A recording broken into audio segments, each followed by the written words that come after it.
Largest ever haul of Class A drugs worth an estimated £450 million has been seized from a banana shipment at Southampton Port. Well, the National Crime Agency and Border Force found 5.7 tonnes of cocaine in a container carrying bananas from South America earlier this month. Well, the NCA has said the illicit drugs were heading to the port of Hamburg in Germany. Let's talk to former Scotland Yard detective Peter Bleksley, who's with us now. What do you reckon, Peter? Well, around about 40 years ago, when I was on the drug squad at Scotland Yard, we arrested a man called David Medin in possession of 36 kilos of cocaine. And at that time, that was the largest landside seizure of cocaine, 36 kilograms. We're now talking about 5.7 tonnes, 150 times bigger than that seizure that we had that made the papers in a big way back in the 80s, which just goes to show the growth of the industry. The illegal drugs industry is now the fourth biggest industry in the world. The demand for illegal drugs is colossal and will not go away. And this is just yet another example of the folly of having these drugs illegal. What we need to do to reduce harm, to combat this industry, to wrestle it from the vice-like grip of organised crime, is to legalise and regulate the industry.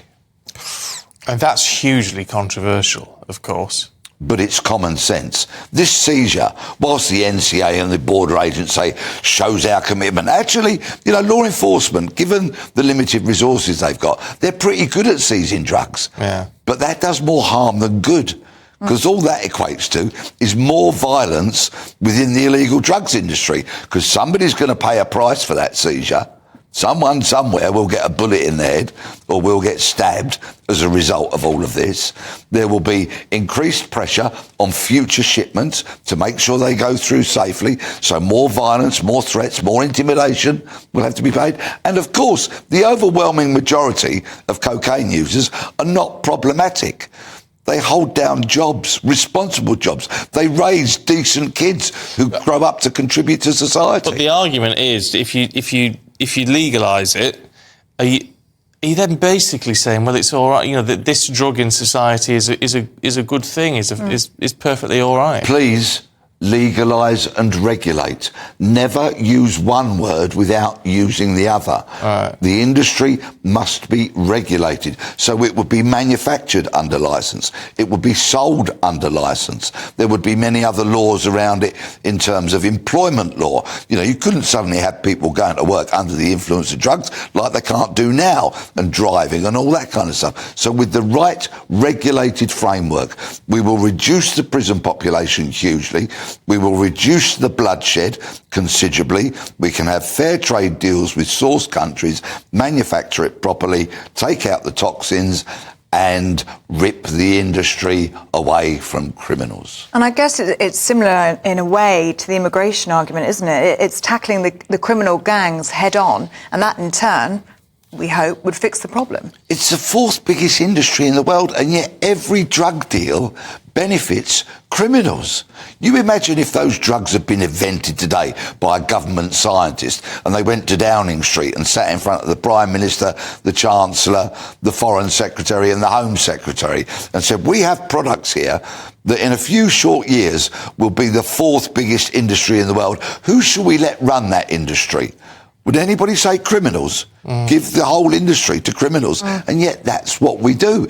And no matter how many we lock up, how many tons of drugs we seize, nothing changes.